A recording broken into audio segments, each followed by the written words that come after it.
All right. Welcome back, my fellow agents. It is I, X7, your agent of animated awesome, and the host of Zenorama, the podcast of heroes and monsters. Today, episode 821, March 23rd, 2026, is our series finale of Speed Racer, the 1968 original series. This is the US version, of course. It is the final 4 episodes of the show. And it's been a great run, I think. The show deserves its classic status. And before we get too much further into it, please like, share, subscribe. Leave me a comment. Let me know what you think about the series overall.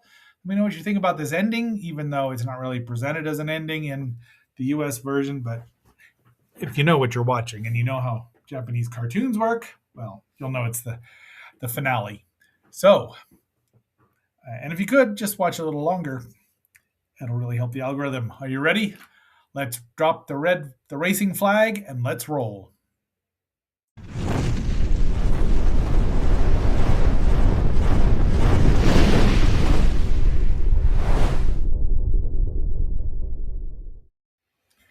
Our 49th episode is The Car in the Sky. Japanese episode title is The Last Ditch Balloon Escape. And this says March 10th, 1968. March 1st, in Japan, March 1st, 1968 in North America. That seems unlikely. These are like the last. Oh no, they all have them. I just can't. I have to ask Augie if this actually was a thing. Anyway, that's what it says. Keshu no Fusen Daishutsu. I screwed that one up. Anyway, The Car in the Sky, Speed and the family. Well, Speed and Trixie. And yeah, Speed and the family and Trixie, since she's probably going to be family, wouldn't surprise me, are on a plane along with the Mach 5. They are headed to the Grand Prix, which is, according to Wikipedia, the key to the World Racing Championship.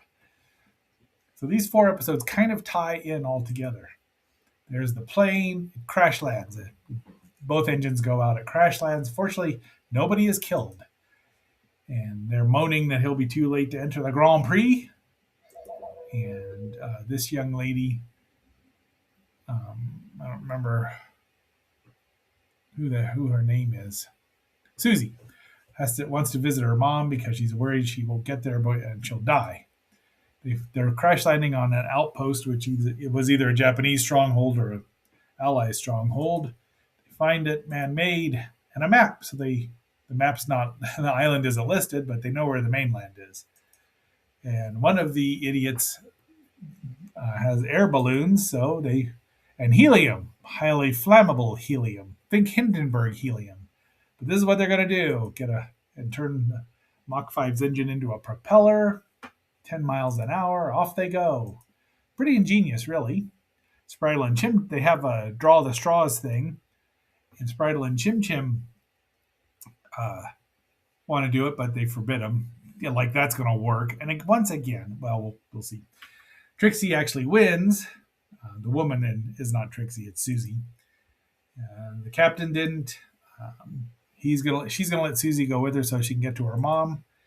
And then Mr. Greedy Man, Mr. Bullion, wants to go because he's got lots of money. None of these people thought to check because they needed to keep it light. Why didn't they check the trunk? I mean, we know why they didn't check the trunk, but why didn't they? Why did the Racer family not install a lock on that trunk? And not that Spredo or Chittle would have figured out how to make a copy of the key to get in, and they probably did, but you'd think that they probably was just useless. And Speedy actually said that in one of the last episodes.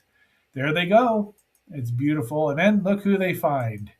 He almost falls off because Mr. Bullion wants to kick him out. Yeah. So since they have extra people, they got to throw everything out.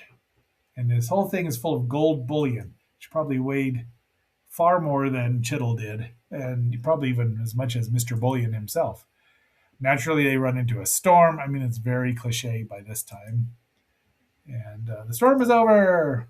And Bullion decides he's going to get away. He ties one of the balloons to a spare tire, and immediately crashes into a the side of a mountain and blows up. He's dead, gone, poof, ashes.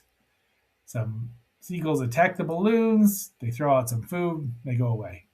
So they're running the balloons there, but look, this is the episode's just a little longer, but mostly it's them scooting across the sky very slowly and beautifully painted and drawn scenescapes. There is the Grand Prix, but they see Speed and he just keeps flying because he's going to get it to Susie's mom, and I guess they're going to just jump off or something. And stay tuned for the next thrilling adventure of Speed Racer. That's probably one of the quickest recaps I've ever done. It's a fun episode. I mean, it's very cliche. However, and this one here is good too, except that we do get 15 minutes of a clip show and then actual new action. It's all right because it's the car acrobatic team and they swear vengeance on Speed Racer. And there's Captain Terror, which I know it's the Black Terror I'm thinking of. Fortunately, Colin and Ryan don't say the word terror, but they're at the Alpine race. So, Speed's remembering about how Racer X there, and there's still more flashbacks here. Where there they go, and Racer X yells at him.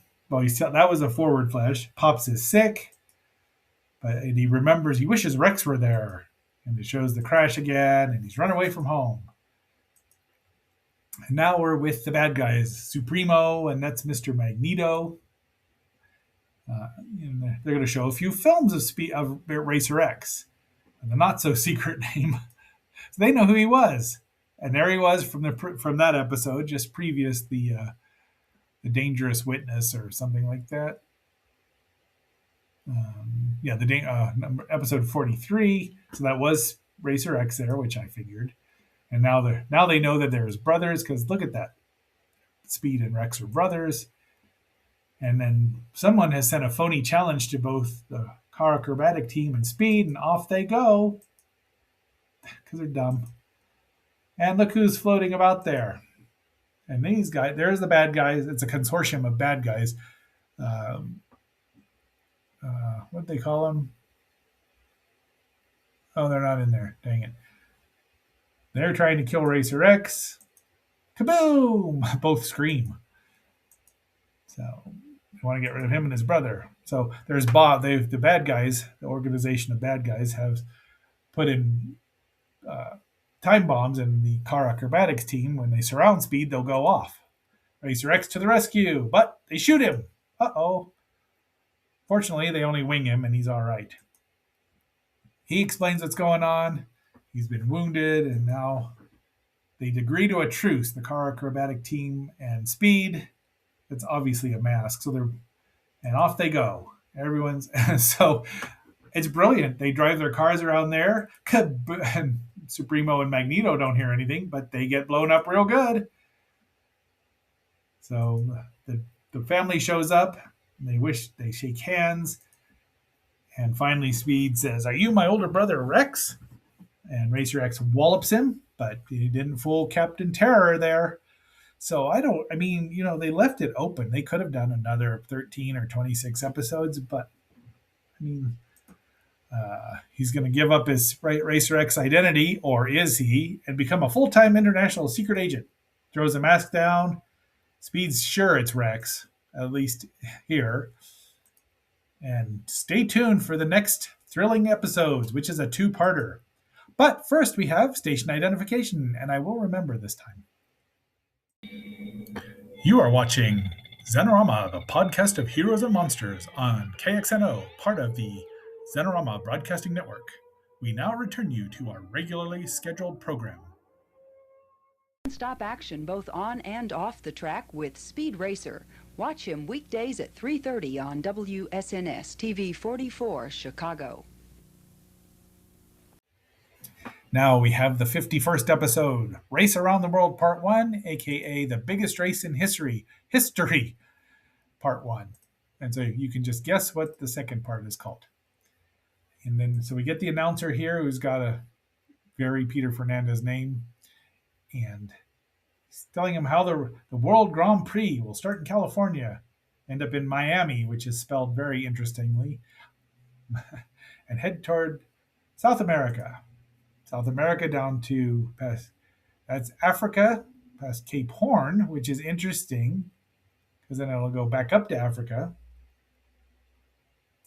and then back to Tanganyika, heart of the Mediterranean, and then up to Europe, and finally it'll end up in Japan. That's the end of the race.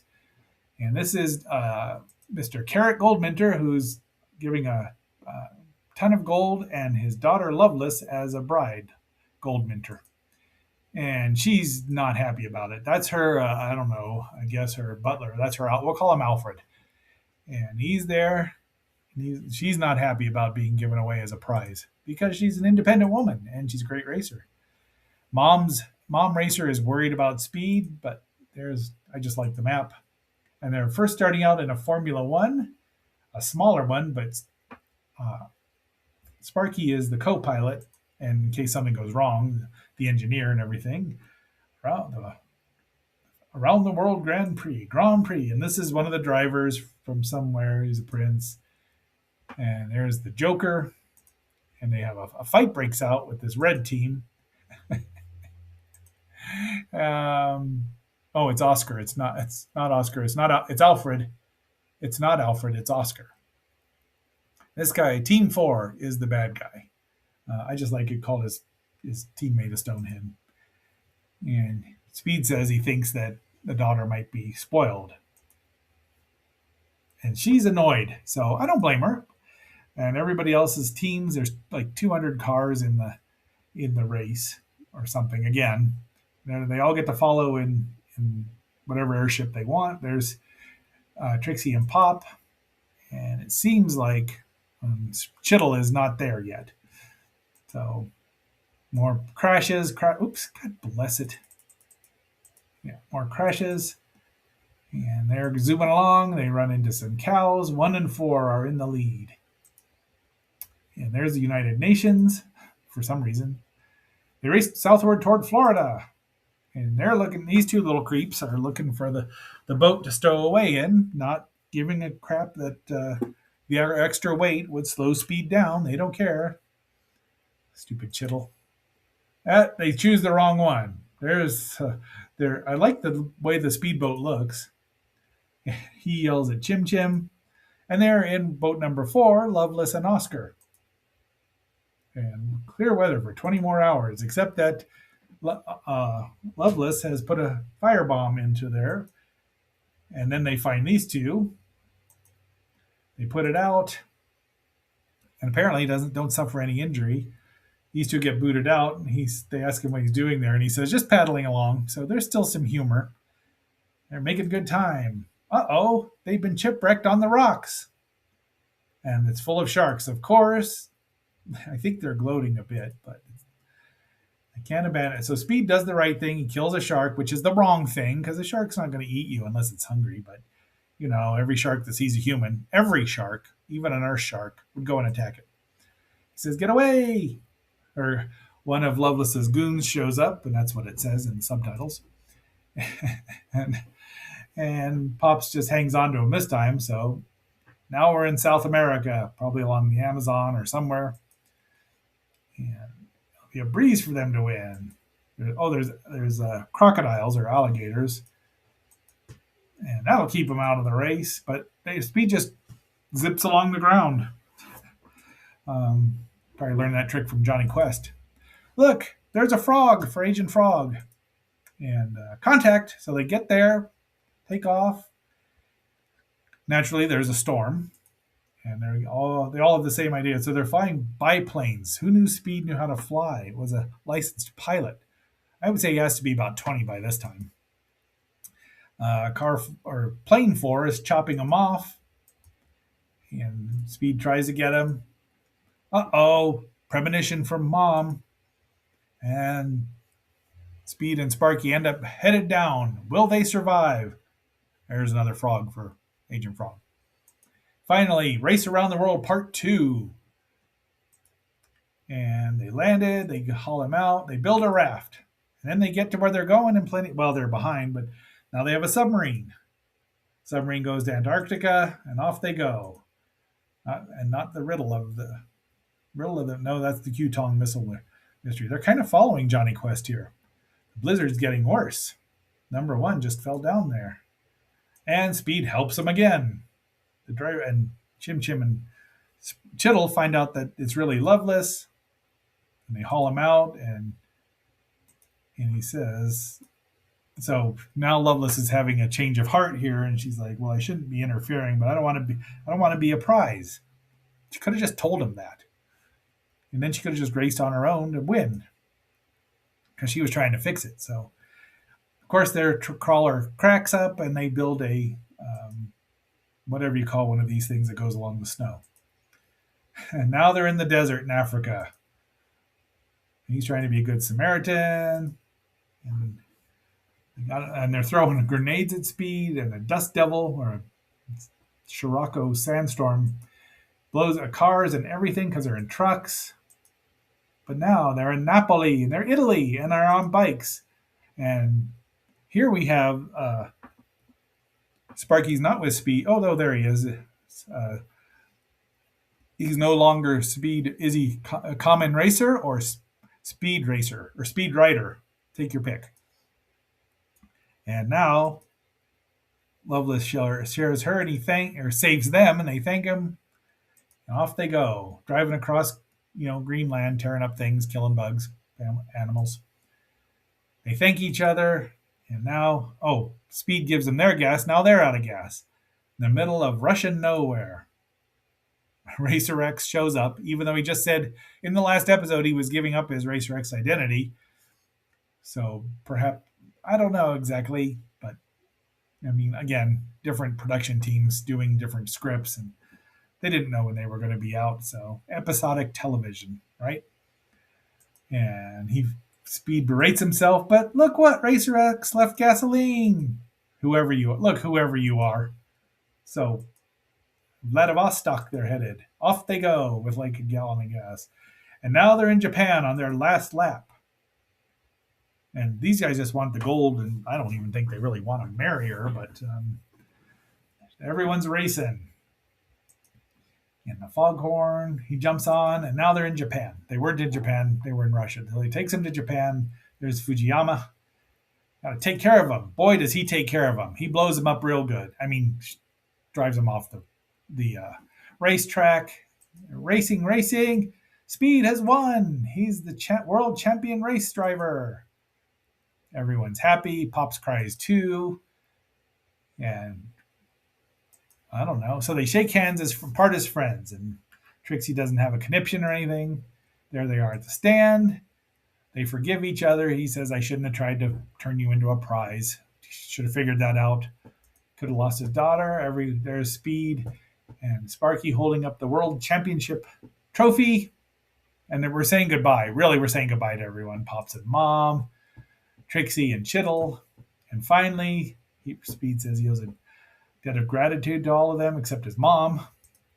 And Racer X, wherever he is, who's right there watching him and super proud, but he'll never go home. And of course, the dub has to say the next exciting episode because it is cycled through, and we just start out with episode 1 again. But in Japan, they were waving goodbye to the audience, saying, we'll be seeing you. We hope you've enjoyed the show, which is great. And I did. And there it is, the final shot, which is just kind of poetic. I'm not exactly sure what that is. All right, my fellow agents, that was the finale of Speed Racer. We will still review the movie, the long movie. I do enjoy it, but I've not watched it in 15 years. So tomorrow, we're going to review the fantastic Mexican comedy monster alien movie, The Ship of Monsters, La Nave de los Monstruos, and I really enjoy it. I reviewed it way back when, just it's only on Spotify, so you can't even look for it. I can't even link it, but it's fun. And until our next assignment, this is X7 signing off and phasing out. And remember, The sun never sets on those who ride into it, even after the checkered flag drops. ¿Sucede algo? Sí. Lo del profesor Bruno Adler. Ese es un caso cerrado. El profesor está muerto y sepultado.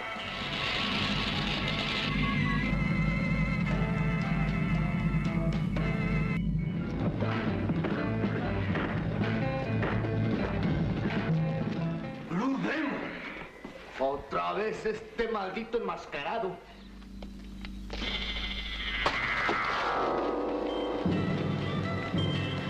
Estos son todos los papeles que he podido encontrar sobre los experimentos de mi hermano. Las leyendas sobre vampiros humanos y otros monstruos eran creídas hasta por hombres de relativa cultura.